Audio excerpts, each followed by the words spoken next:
لله رب العالمين وبه نستعين على أمور الدنيا والدين والصلاة والسلام على سيدنا محمد وعلى آله وصحبه أجمعين.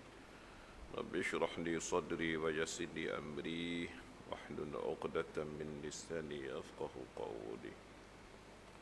رب زدنا علما نافعا وفهما مستقيما وهداية للصواب لا حول ولا قوة إلا بالله. اللهم يا من مقاليد الخير كلها بيده وإليه يرجع الأمر كله. يا فتاح يا عليم افتح علينا فتحا قريبا. يا فتاح يا عليم يا فتاح يا عليم. اللهم اهدنا بحق محمد صلى الله عليه وسلم وبسر الفاتحة.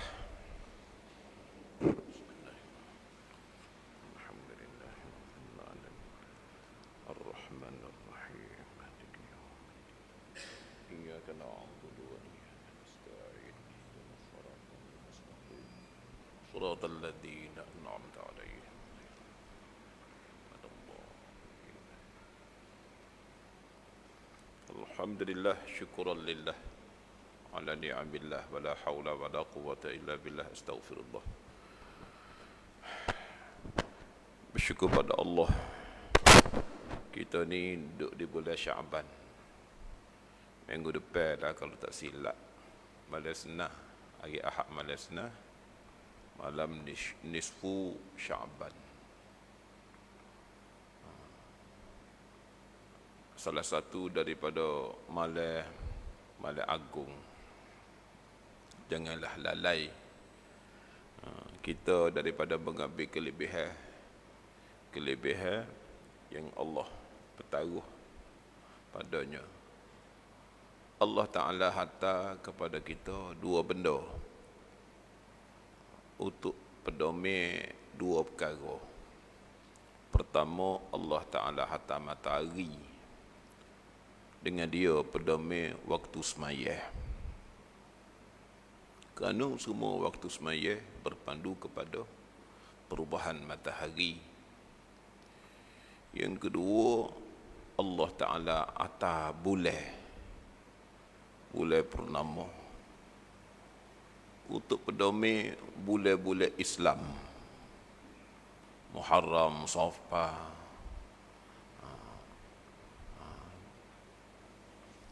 Sebab itulah bulan, walaupun sama beredarnya dengan matahari, dia berubah-ubah daripada kecil ke besar, lepas purnama balik, lepas tu ke kecil balik. Kerana untuk mengingatkan kita dengan bulan-bulan Islam. Kerana kedatangan bulan-bulan Islam, adanya malam-malam, hari-hari yang mulia dalam Islam, yang terkandung kepadanya kemuliaan dan kelebihan, supaya kita jangan galak, jangan terlucut. Ini setengah daripada makna Nabi kita sebut la tanamu, mu jangan tidur lalai, an talabi arzaqikum, daripada menuntut rezeki kamu. Kalau mu tidur mata, melucutkan rezeki badan kamu. Tapi kalau mu tidur hati, tidur lalai, maka terlucutlah rezeki akhirat kita. Setengah daripada tidur lalai, kita tak tahu bulan gapo ni. Orang tanya bulan gapo? Bulan Mac. Bulan Mac. Bulan Syaban. Ada padanya malam, satu malam dikatakan malam nisfu Syaban. Malam nisfu Syaban ni tuan-tuan yang mulia, salah satu daripada malam besar. Kalau kita buka dalam kitab Jam'ul Fawaid yang dikarang oleh Syekh Daud Al-Fatani, Dan begitu juga kalau kita buka kitab dalam kitab Al-Ghunyah bagi Syekh Abdul Qadir Jilani, dia menyatakan bahawa malam nisfu Syaban ini tak kurang daripada 20 namu. 20 namu. Dan benda sesuatu yang banyak namu ni tuan-tuan yang mulia, dia menunjukkan kehebatan dia. Kaedah ada menyebut kasratul asma'i tadullu ala syarafil musamma. Sesuatu yang banyak nama itu lazimnya menunjuk atas kemuliaan diri yang mempunyai nama. Yang paling banyak nama Allah Azza wa Jal. 3,000 nama. Dengan iktibar hak dia ajar kepada manusia. 3,000 nama. 1,000 dia ajar diberitahu kepada para malaikat. 1,000 lagi diberitahu kepada nabi-nabi. Tinggal 1,000. 300 disebut dalam Taurat. 300 disebut dalam Injil. 300 disebut dalam Zabur. Tinggal berapa lagi? Tinggal 100. 99 disebut dalam Quran. 1 Allah pegang jadi rahsia. Tuhan pegang. Tak lepas kau siapa-siapa. 1 suara gitu. 99 disebut dalam Quran. Tu dia. Yang paling banyak nama makhluk ni ialah manusia. Paling banyak nama manusia. Manusia lah yang paling banyak nama. Al-insan nama dia. Al-aqil pun nama dia. An-nas pun nama dia. Al-hayawanun natiq, manusia haiwan yang bertutur pun nama dia. Mukallaf pun nama dia. Khalifah pun nama dia. Manusia lah paling banyak nama. Sebab tu dia jadi lebih. Dan di antara manusia, dahlah manusia tu banyak nama. Dan dalam ramai-ramai manusia yang paling banyak nama adalah Nabi kita, Nabi Muhammad sallallahu alaihi wasallam. 201 nama. Kalau demo pergi Mekah, pergi Madinah, masuk di masjid Nabi hak asar tu, maka demo tengok di tepi bira masjid. Semua tu tulis nama Nabi belaka. 201 nama. Nama-nama yang disebut dalam Quran, yang disebut dalam hadis.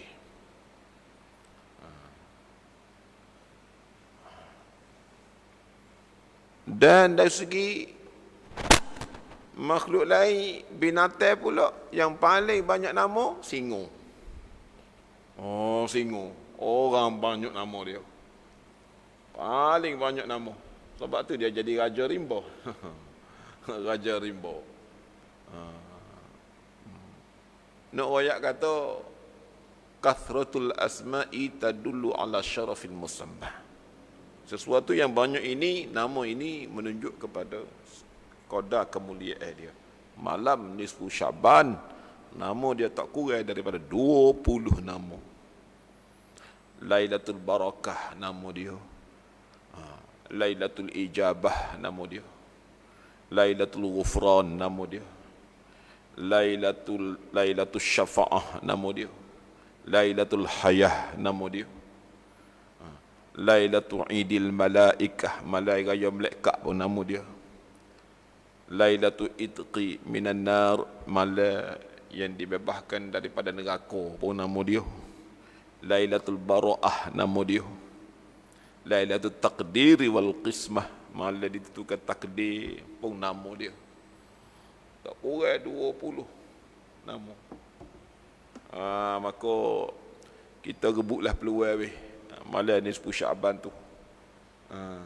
Banyakkan doa, kerana dia salah satu daripada malam yang dimustajabkan doa. 5 malam adalah setahun yang tidak akan ditolak padanya doa. Hadis ni oleh meriwayat oleh Darul Qutni, dan hadis ni yang ditemui dalam kitab Mukasyafatul Qulub bagi Imam Al-Ghazali. Pertama, malam awal Rajab. Yang kedua, malam nisfu Syaban. Yang ketiga, malam raya puasa. Yang keempat, malam raya haji. Yang kelima, malam Jumaat. 5 malam adalah setahun yang tidak akan ditolak padanya doa. Oh, minta benar weh. Banyaklah. Kalau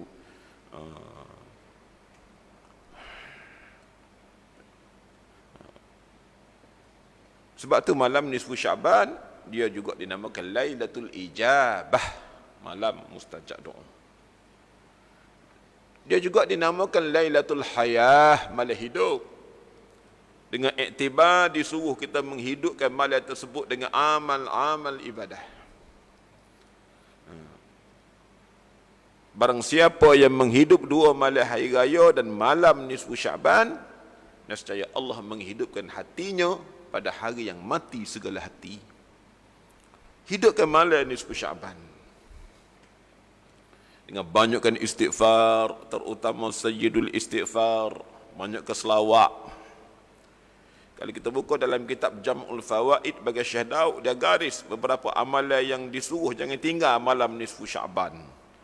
Dia suruh kita banyakkan sedekah, dia suruh kita baca Quran, suruh baca hadis, ada ilmu, belajar ilmu, suruh kita banyakkan tahlil, kalimatut thayyibah.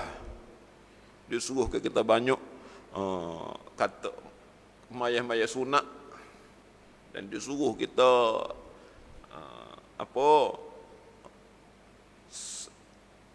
dan disuruh kita semaya tasbih. Malam nisfu Syaban. Dan amalan menghidupkan malam nisfu Syaban diamal kepada zaman tabi'in lagi. Zaman selepas sahabat Nabi. Ulama-ulama besar buat dah amalan tu. Daripada amalan salafus soleh. Dan disuruh banyakkan al-baqiyatus salihat. Al-mal wal-banun zinatul hayatid dunya wal-baqiyatus salihati khairun 'inda rabbika thawaban wa khairun amala. Al-mal wal-banun, harta banyak mana sekalipun, anak ramai setara mana sekalipun, zinatul hayatid dunya, sekadar hiasan dunia je. Al-baqiyatus salihat, yang kekal daripada amalan-amalan yang soleh. Amba jumpa dalam tafsir-tafsir lain mentafsirkan al-baqiyatus salihat ini ialah amalan soleh, amalan kebajikan, sedekah, pawah, ibadat kita. Tapi yang berjumpa kitab sahaja. Kitab mana? Kitab Jam'ul Fawaid yang mentafsirkan al-baqiyatus salihat adalah kalimah. Kalimah apa? Subhanallah walhamdulillah wa la ilaha illallah wallahu akbar. Subhanallah walhamdulillah wa la ilaha illallah wallahu akbar. Dinamakan kalimah ni al-baqiyatus salihat. Maha ni kalimah ni. Khairun 'inda rabbika thawaba. Terlebih baik, terlebih besar, terlebih dikasihi di sisi Tuhan engkau nisbah balasan. Kalimah khair wal baqiyatus salihat. Disuruh banyak juga pada malam itu. Kata subhanallah walhamdulillah wa la ilaha illallah wallahu akbar. Banyak. Pendek kata, kita baca Yasin depan ngorek. Baca Yasin depan ngorek dengan niat panjang umur dalam ta'at. Baca Yasin kedua, minta murah rezeki yang halal untuk buat amal ibadat. Baca Yasin ketiga, niat pelera email dan mati dalam email. Comel dah tu.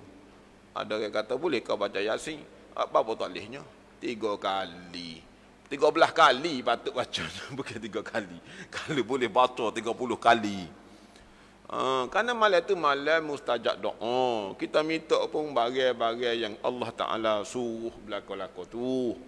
Kita minta serta dengan kita baca Yasin. Syafaat Yasin atas permintaan kita. Mudah-mudahan malam berkat malam mustajab dimakbulkan Allah Azza wa Jal. Tu dia. Tak ada jadi masalah. Bacalah nak baca lagu mana pun. Baca surah gapo pun. Baik. Wa qala musannifu rahimahullahu ta'ala alaih.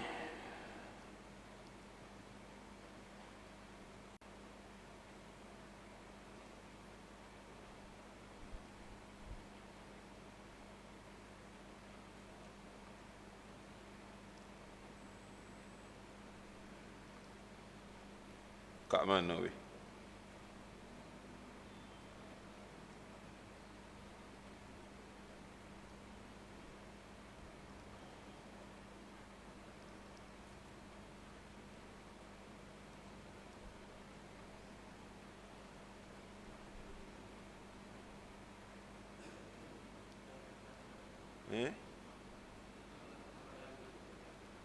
Muka surat 14.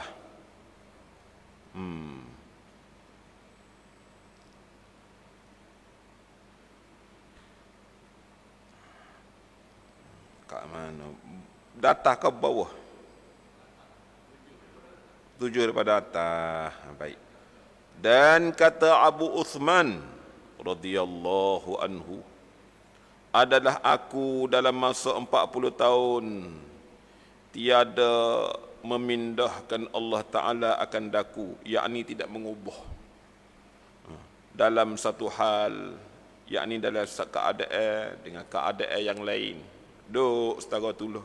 Kalau kerja kat kerja sama gitulah. Maka aku benci akan dia, aku tak suka. Ingat-ingatnya minta supaya berubah dan tiada memindah Allah Ta'ala akan daku kepada satu hal, maka murka aku akan dia. Baik, kita pergi lagi. Dan sanya hikayat muallif rahimahullahu ta'ala, syekhnya Abu Abbas, pada ketika mencita-cita ia hendak tajrid, yakni mensunyikan daripada asbab. Tak sekija, tak situ, tak sini.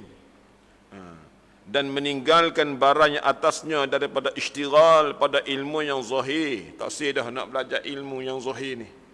Dan tiada menjawab Syekh radhiyallahu anhu. Dia kita tanya tok guru dia. Aku mana dia kata, tok guru, kita tak perlu dah kerja-kerja buat apa begitu gini. Kita buat amal ibadat lah sama. Kau sama-sama ngaji, kena bagi masa kau ngaji, kena bagi masa kau keluarga, kena bagi masa kau diri, kena bagi masa kau belajar. Kalau kita tupu ke amal ibadat semata. Dan lagu mana itu guru dia kata, kalau kita tak dah belajar ilmu zahir, ilmu syariat ni, kita carilah ilmu-ilmu hak yang bahasa tahqiq, yang bahasa hakikat sikit. Jadi sungguh otak guru dia begitu. Dan tiada menjawab Syekh radhiyallahu anhu. Maka otak guru dia tak kata apa. Isyarat daripada tidak mengiyakan sesuatu yang bila Allah Ta'ala meletakkan kita dalam keadaan tertentu, maqam tertentu, maka kekalkan posisi itu. Jangan kita pergi duk nak ubah-ubah, nak mana-mana. Kalau posisi itu nampak hukum terjaga, ibadat terpelihara, pergi dulu. Jangan gaduh-gaduh. Ni yang panggil gaduh. Al-ajlah, gaduh. Gaduh dengan perbuatan, nampak kelih. Nampak. Kita buat gapo-gapo sekarang, kita gaduh. Wak kerja gaduh, semaya gaduh, masuk gaduh, serba gaduh, dicela. Itu gaduh perbuatan. So lagi dia panggil gaduh hati. Gaduh hati. Gaduh hati ni, wak apa-apa tak sabar. Doa, nak winyata selalu. Awak amalan apa-apa, nak nampak bekas selalu. Orang royak kata maya Tuhan, muah rezeki, maya lapar ka'ak nah. Seminggu tu nak nampak selalu. Begitu juga, wak amalan mengaji lebih kurang ni, nak dekat dengan Tuhan, nak suruh kita rapat dengan Tuhan, nak suruh ada perubahan pada hati, nak jadi bahasa selalu. Ni dia panggil gaduh hati. Gaduh hati. Jangan. Bila kita pergi gaduh, turut gaduh hati kita, akhir sekali kita mengubah keadaan kita. Sedangkan Allah Ta'ala tidak redha dengan keadaan itu. Itu maksud dia.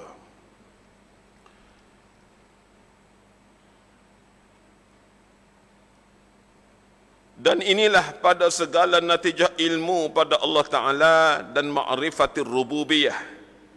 Maka jika murka ia kepada hal itu dan berkehendak ia, murka di sini maksudnya benci. Kepada keadaan itu dan berkehendak ia kepada berpindah daripadanya, kita nak ubah dengan pandai-pandai kita, dengan nafsunya. Dan lagi berkehendak ia akan mengadakan yang lain daripada yang telah dinyatakan Allah Ta'ala akan dia. Maka sonyo sampailah orang lagu ni, ia kepada kesudah-sudahan jahil pada Tuhannya. Inilah sejahil-jahil orang. Tu dia sebut ma taraka minal jahli syai'an. Dia hubungi hikam hok nu lagi. Sejahil-jahil orang. Kita gaduh duk ubah. Kita tak faham akan hak rububiyah Allah Ta'ala dalam kehidupan kita. Jangan kita gaduh.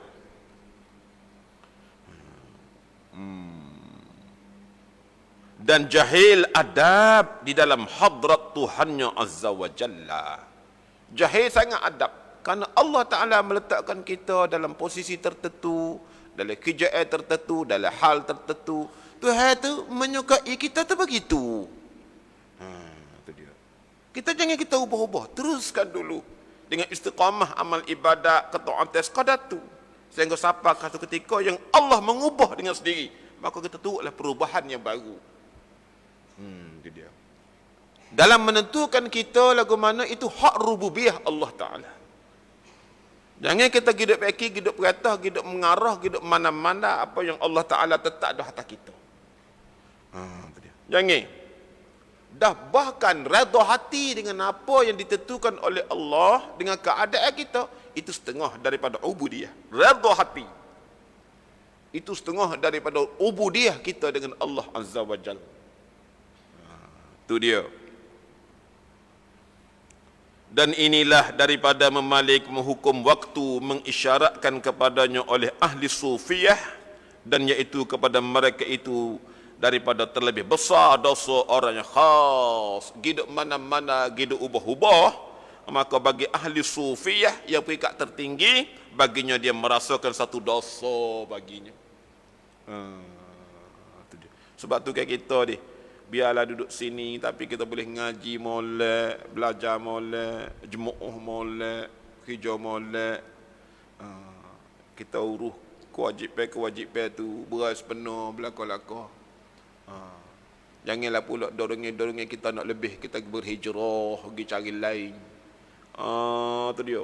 Jadi penuh janin habis hak sedia.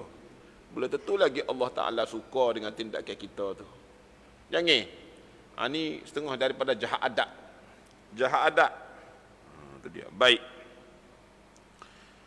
Maka baik, yang wajib atas hamba itu.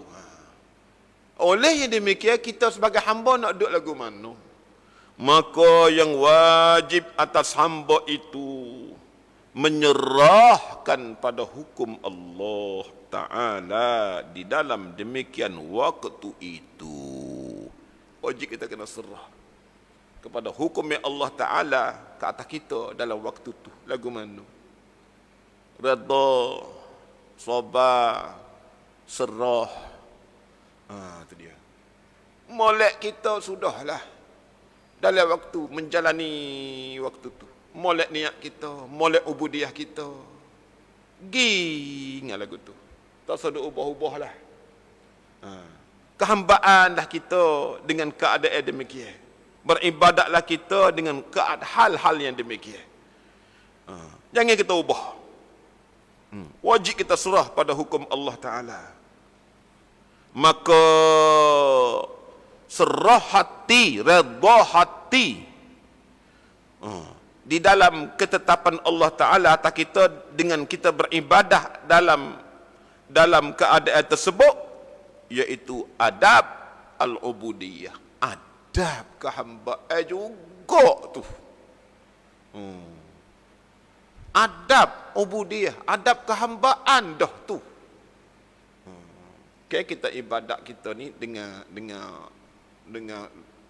zahir badan, dengan hati. Setengah daripada adab ubudiyah dengan hati, pasrah, redha, serah, terima dengan apa yang Allah Ta'ala qada, takdirkan dengan apa yang kita ada sekarang, di samping kita buat ibadah yang terbaik. Itu dia. Baiki nilai ibadah kita. Jangan mengubah. Baiki, jangan kita mengubah keadaan kita. Itu dia. Dan yang dikehendaki ilmu pada Allah Ta'ala. Dan inilah salah suatu daripada segala makna lafzul waqti di dalam istilah mereka itu, yakni ahli tasawuf. Itu dia. Ini maksud dengan setengah kata lafzul waqti, lapa waktu, lafaz waktu, iaitu meredai dengan apa yang jatuh atas kita waktu itu. Itu dia. Itulah dikatakan lafzul waqti yang wajib kita ra'i dalam ahli tasawuf. Jangan kita ubah. Kerana lafaz waktu tu menghendaki kita tu begitu. Jangan kita ada ubah. Jangan kita ada ubah. Banyak kita ada ubah-ubah dengan nafsu kita. Maka pada ketika tu cederalah hubungan kita dengan Allah. Dan terkadang cedera hubungan kita dengan manusia, membawa cedera hubungan kita dengan Allah. Jangan. Jangan. Dan telah tersebut dalam suatu khabar bahwasanya firman Allah Ta'ala, yakni hadis kudusi, hei anak Adam, engkau berkehendak dan aku juga berkehendak. Mu ada kehendakmu dalam masamu, dalam hidupmu, dalam harimu. Aku juga kehendak. Aku juga ada kehendak cara aku. Tuhan kata, hei anak Adam, mu ada kehendak, aku juga ada kehendak. Dan tiada ia melainkan barang yang ku kehendak. Mu kena ingat baik. Tak jadi melainkan apa yang aku kehendak sahaja. Itu dia. Tak jadi melainkan apa yang aku kehendak saja. Isyaratnya kena supaya apa? Redha kita. Maka jikalau engkau, bila mu faham begitu, jikalau engkau serahkan bagiku pada yang aku kehendak, kalau mu serah kehendakmu dalam kehendak aku, yakni mu redha, mu turut kehendakku, mu membetuli dengan kehendak aku, semata-mata mu terima je, maka yang mengurnia aku akan dikau. Yang aku jo bagi, yang jo bagi adalah aku. Dan jikalau engkau menyalahi akan daku, kalau mu menyalahi dengan kehendak aku, kehendakmu tak belaga dengan kehendak aku, pada yang aku kehendak, nescaya kalahkan akan dikau. Tak benar alikmu juga, benar alik aku. Pada yang engkau kehendak, tak gimana pun kehendakmu, maka tiada ada ia melainkan yaku kehendak. Tidak ada gapo yang nyata melainkan semua itu adalah zahir daripada kehendak aku. Sebab tu kan kita jangan ingat perlu hubungi dengan Allah Ta'ala ni yang bahasa semaya, bahasa berzikir, bahasa ibadah. Hubungi hatilah paling penting sekali. Hubungi hati. Kita letak hati kita molek dengan Allah Ta'ala dalam apa juga keadaan. Setengah daripadanya ialah tu. Hendaklah kita pasrah dan redha dalam apa juga keadaan yang jatuh atas kita. Sama ada mari daripada orang, daripada keluarga, daripada suasana, daripada apa sekalipun. Jangan ada nampak orang yang menjatuhkan kita jadi gini. Sebenarnya ada lagi yang di sebalik itu semua yang sedang mencaturkan kita. Tugas kita adalah wajib menyerah kepada kehendak yang Maha mengatur. Itu adalah setengah daripada adab ubudiyah. Kerana sesuatu perkara yang berlaku ni kaya beripung dua kehendak. Pertama, kehendak kita yang dinamakan usaha ikhtiar langsung tak memberi bekah. Kehendak kita, usaha ikhtiar kita dalam buat gapo-gapo, ada usaha ikhtiar, ada kehendak kita, kudrat dan iradat kita. Dengan nama usaha ikhtiar langsung tak memberi bekah. Tapi nyata. Zahir.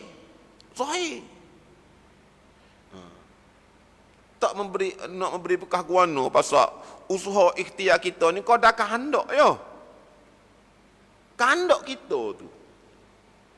Diri kehendak kita dalam sesuatu itulah dikatakan usaha ikhtiar kita. Kita nak turun, jaga kaki, Tuhan dah pakai selipar, Tuhan dah pegang tangan, Tuhan dah pikul cok, Tuhan dah gerak badan kita, Tuhan dah. Kita nak start kereta. Diri kanak tu jahat kita. Gerak kaki, kita kereta, Tuhan dah buka pintu, Tuhan dah duduk atas kursi, Tuhan dah cocok suri, Tuhan dah gerum hidup anjing, Tuhan dah. Kehendak kita hanyalah diri kehendak sekadar tu je. Tak lebih tarikh tu. Tu dikatakan usaha ikhtiar kita. Tak memberi bekah langsung. Tu dia. Tapi zahir. Nampak tu? Dan ada dalam perbuatan itu ialah kehendak Allah, kudrat dan iradat Allah dalam perbuatan kita. Yang dialah hakikat memberi bekah. Hakikat memberi bekah.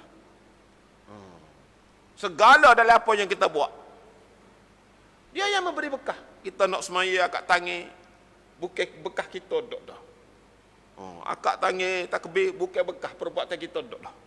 Bunyi sebut lapar, bukan bekah perbuatan kita dok dah. Rokok qiyam semaya, bukan bekah perbuatan kita dok dah. Itu bekah perbuatan Allah Taala. Kudrat dan iradat Allah Taala dalam itu.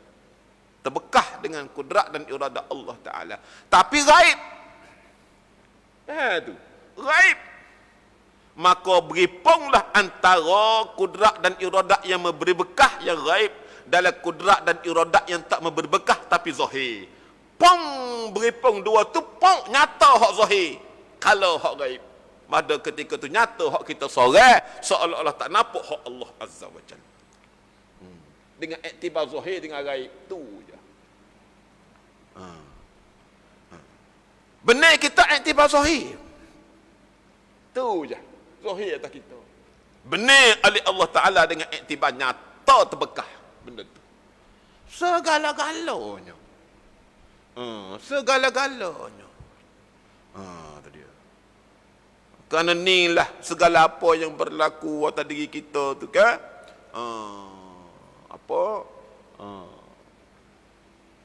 Baik daripada kita, daripada orang, daripada segala-galanya. Jangan kita lupa kehendak Allah Ta'ala yang telah mencaturkan atas kita tu. Kerana itu adalah hak dia. Hak dia. Jangan kita mengatur kehendak yang bercanggah dengan hak dia. Jangan lawan arus. Jangan lawan arus kehendak Allah Ta'ala dalam mencaturkan atas kita. Bila kalau bertemu, tak benar kita. Sebab itulah dalam ni dia royak, hei anak Adam, engkau ada kehendak, aku pun ada kehendak. Sedangkan tidak ada yang jadi melainkan apa yang aku kehendak. Jikalau engkau serahkan bagiku kehendakmu, jika engkau serahkan bagiku kehendakmu, maka yang menjadi dan mengurnia akan dikau ialah aku. Dan jikalau engkau menyalahi kehendakku, dengan kehendakku, nescaya tak benar kehendakmu, ya benarnya kehendak aku, maka tidak ada sesuatu apapun dalam kehidupan melainkan semua adalah kehendak aku. Apa makna? Tuhan suruh isyarat kepada kita menyerahkan diri kita kepada Allah Ta'ala dan melihat segala urus ta'bid itu terbit daripada Allah Azza wa Jal. Gi dengan redha dan pasrah, setengah daripada ubudiyah kepada Allah Ta'ala. Ubudiyah hati. Ubudiyah hati.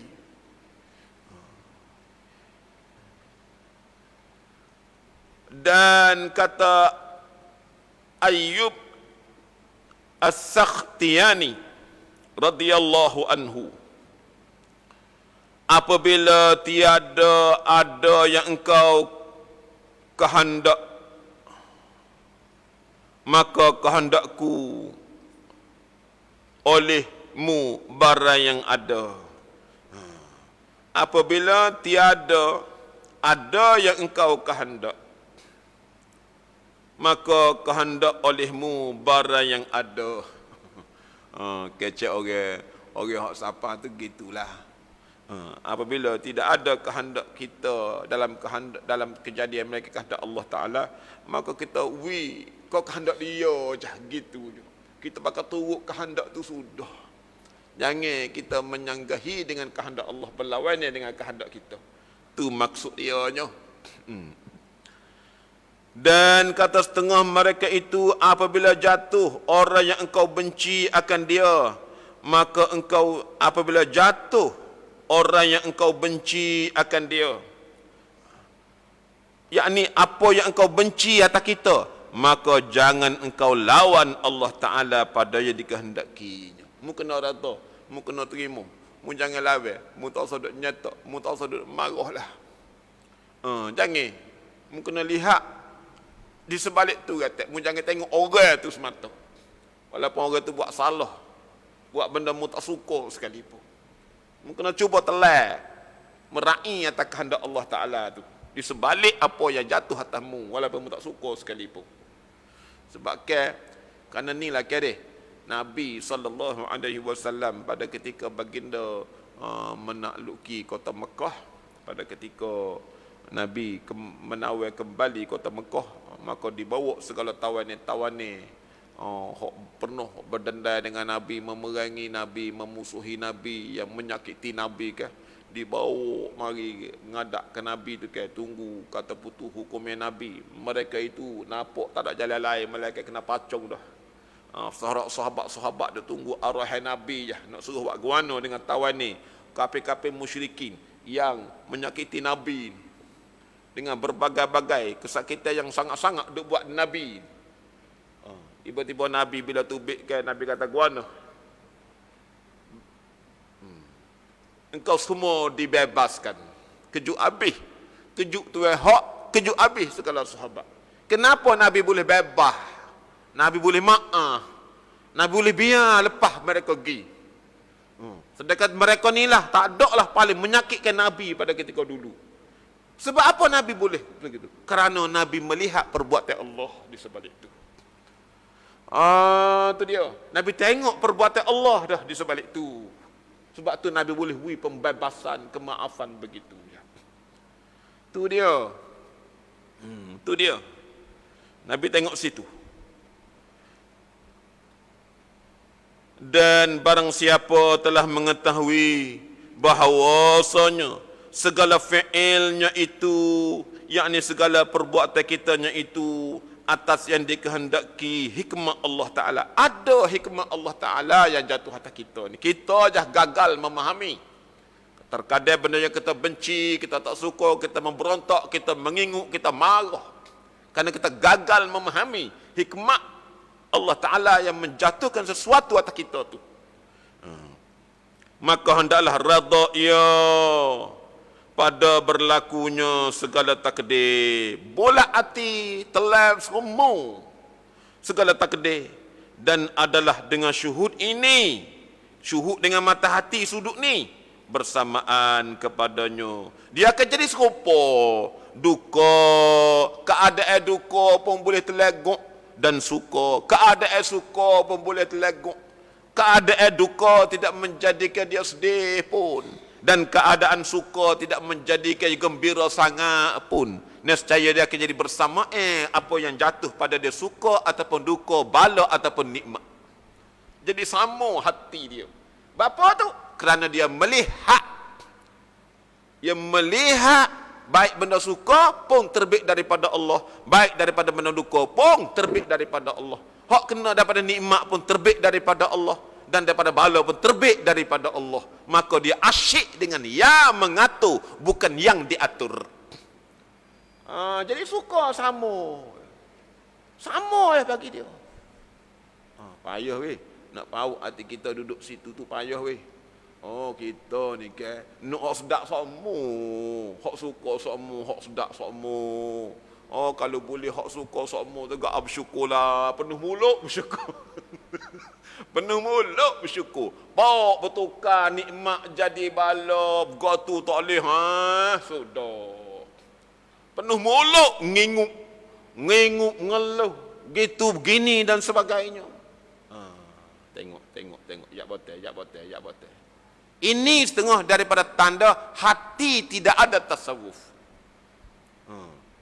Hati tidak bermuamalah dengan Allah. Sebenarnya ia sedang bermuamalah dengan makhluk Allah. Itu sebenarnya. Kalau dia merasakan dia sedang bermuamalah dengan Allah, tak ada beza. Antara suka dengan duka, tak ada beza. Sebab tu kan Nabi Ayub pada ketika dia segap, tak kata baginda. Dan setelah baginda kena penyakit berat 18 tahun. Kena penyakit yang sangat berat. Setara tu lagu tu ya kat baginda. Tak ada berubah sikit abuk pun. Tak ada berubah sikit abuk pun. Sehingga bila isterinya minta, ya Nabi Allah, mu tu Nabi, lagi Rasul. Doamu tentu Tuhan terima. Doa minta supaya Allah Ta'ala lepas. Dia tanya bini dia, aku segar itu berapa tahun? Bini dia bila 20 tahun. Hak tengah kena sakit lala ni berapa tahun? Bila 18 tahun. Dia bila ni 20, ni 18. Nikmat lah 20 tahun, sakit baru 18. Malu aku nak minta. Aku duduk dalam nikmat 20 tahun dah. Sakit baru 18, tak sama lagi. Tengok, malu aku nak minta, biarlah. Sama banyak dulu. Tengok. Jadi antara keadaan musibah dengan nikmat, bala, senang dengan susah, sama je hati dia dengan Allah Ta'ala. Inilah orang panggil tenang kolam. Sama je dengan Allah Ta'ala. Payah weh nak boleh paut hati kita situ deh. Payah. Royak boleh berlaku. Jangan kita nak Allah Ta'ala tetap atas kita bagai molek-molek, bagai sedap-sedap, bagai nikmat saja weh. Jangan. Sedekah kalau hak benda-benda hak tak molek, benda hak pahit, benda bala, benda susah agak mula berasa duka cita, sedih, cetung, amal ibadah pun mula tupu, kurang. Tak boleh lagu tu. Tu dia, tak boleh lagu tu. Kerana yang menetapkan rupa ni, manis kau, rupa pahit kau, rupa sakit kau, rupa sedap kau, dia berlaku. Hak dia tu. Siapa kita yang nak mengarah-arah Allah Ta'ala? Tuhan, mu tetap atas aku ni gini jalan, jangan tetap lagu ni. Siapa kita? Itu dia. Kita hamba hanya menerima semata-mata. Itulah sifat hamba. Menerima semata-mata.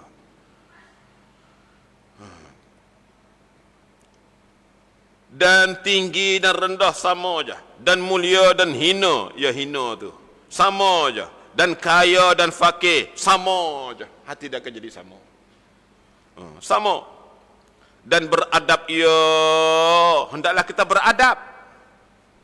dengan adabil waqti, dengan adab waktu tu. Adab waktu, yakni gapo yang jatuh pada waktu tu, yang telah hakikatnya mari daripada Allah Ta'ala.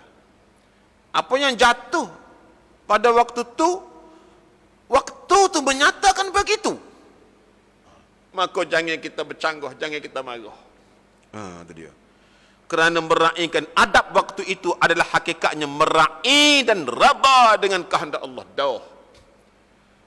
Dia merupakan jalan ubudiyah, ubudiyah hati dengan Allah Azza wa Jalla. Adab waktu.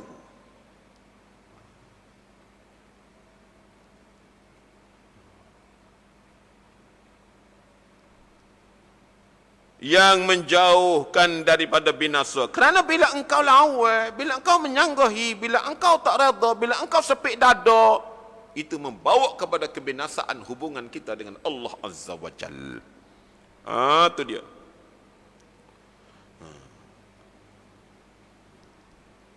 Maka murak daripada waktu itu, iaitu zaman yang tiada menerima, ia akan lain daripada yang dinyatakan di dalamnya dengan hukum perintah Tuhannya.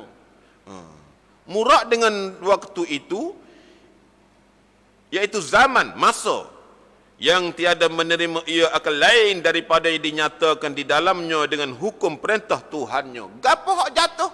Itulah sebenarnya hukum waktu kita. Maka apabila telah mendirikan hak Ta'ala akan dikau, bila Allah Ta'ala menjatuhkan sesuatu atas mung dalam suatu hal, dengan apa-apa keadaan yang tiada mungkari, yakni tidak bercanggah pada syarak, benda tu boleh pada syarak, benda tu wajib pada syarak, atau benda tu harus pada syarak, benda hak jatuh atamu tidak terkategori benda mungkar pada syarak pun, maka janganlah engkau engkar. Maka jangan engkar, jangan sama sekali mau engkar walaupun dengan perasaan benci dengan benda tu. Jangan sama sekali. Jaga adab dengan Allah Ta'ala. Payah deh. Kita usah kau nak tangga benda lain. Panah je matahari. Kebah pah. Adalah panahnya. Kita nginguk panahnya. Nginguk dah. Kita nginguk dah. Itu dia. Nginguk dah.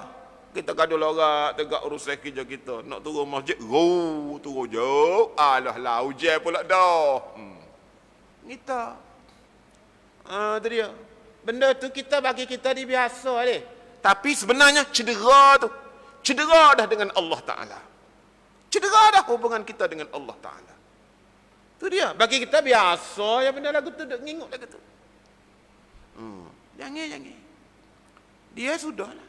Terima je lah. Itu dia. Jangan engkar. Jangan engkar. Berkehendak kepada yang lain. Apatah lagi mu duk ubah, duk kacau, duk tutup benda lain sekali-kali. Maka bahawasanya berkehendak itu bagi Allah, tiada bagi hamba. Biar kehendak dia semata-mata. Bui kehendak dia semata-mata. Jangan ada kehendakmu sikit pun. Kecuali benda tu mungkari pada syarak, benda haram, benda mungkar, benda jahat pada syarak. Itu lain lah. Itu dia. Kalau benda selagi tak sampai kepada martabat mungkar, ajar hatimu telai dengan benda tu walaupun mu tak suka. Itu dia. Ajar hatimu telai. Maka alamat orang yang berkehendak kepada yang lain daripada yang telah dinyatakan Allah Ta'ala di dalamnya. Alamat, tanda ada kehendak kita kot lain. Tidak tally, tidak mengatur kehendak Allah. Kehendak kita supaya letak di bawah kehendak Allah. Tidak memaksa kita menelan, tidak menyerah kepada kehendak Allah. Tidak kehendak ke Tuhan. Sore, ada ratak kehendak dia dalam itu. Tandanya duka cita. Timbul duka cita, timbul tak puas hati, timbul marah, timbul menguh. Duka cita atas ketiadaan muafakatnya. Tubik ngenguk, tubik mengeluh, tubik nyesal, tubik marah bila sesuatu berlaku tidak muafakat dengan kehendak dia. Itu tanda ada kehendak kita. Cedera perhubungan kita dengan Allah Azza wa Jalla. Dan duka citanya atas ketiadaan muafakat bagi kehendaknya. Dan selamat daripada demikian itu dengan menyerahkan dirinya. Dan selamat daripada yang demikian itu, jalan selamatnya ialah yang demikian itu dengan menyerahkan dirinya. Serahlah kehendak kita di bawah kehendak Allah. Telah benda pahit seperti kita telah bagaimana ni, telah benda bala seperti mana kita suka menerima benda nikmat.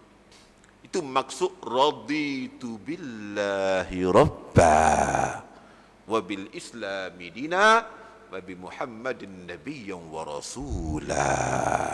Itu maksud dia. Baru sampai kepada hakikat redha. Hakikat redha. Sebab tu kan bila ada seorang sahabat Nabi pergi jumpa dengan Nabi, tanya, ya Rasulullah, mu pesanlah sesuatu pesan ni kepada aku, pesanlah sesuatu perkara. Sahabat-sahabat ni dia suka bila jumpa dengan Nabi, dia minta wasiat, minta pesan ni, minta dinasihat. Muka Nabi ke? Tu dia. Bukan lihat dengan mata kasar gini, menembusi pandangan Nabi. Pakar batin kita, pakar masa depan kita Nabi tahu lagi. Sebab tu sahabat dia suka minta nasihat daripada Nabi. Maka Nabi kita kata mana? La taghdab. Mu jangan marah. La taghdab. Sahabat tadi pun tanya kali kedua, ya Rasulullah, oyaklah gapo patut nasihat, nasihatlah kepada aku gapo ya Rasulullah. Nabi kita kata la taghdab. Sahabat nampak rekah berkali berkali dia nak panjang-panjang berjalan-jalan berkali.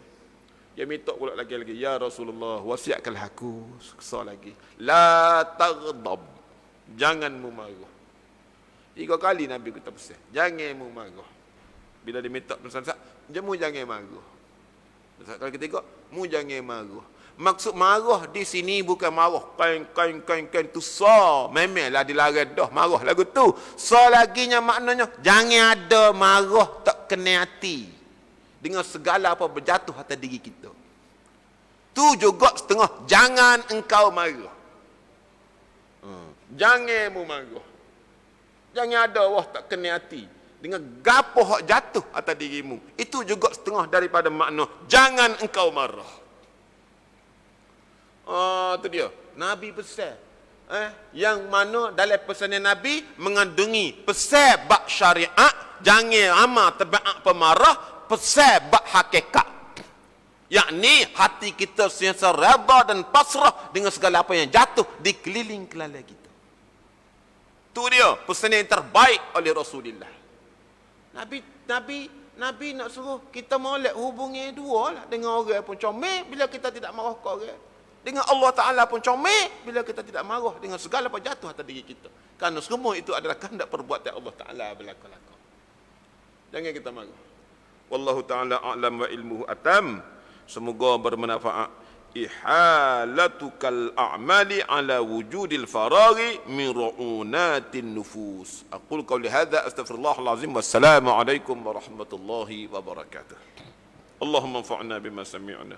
وانفعنا بما علمتنا اهدنا إلى الحق وإلى طريق مستقيم وصلى الله على سيدنا محمد وعلى آله وصحبه وسلم الحمد لله رب العالمين.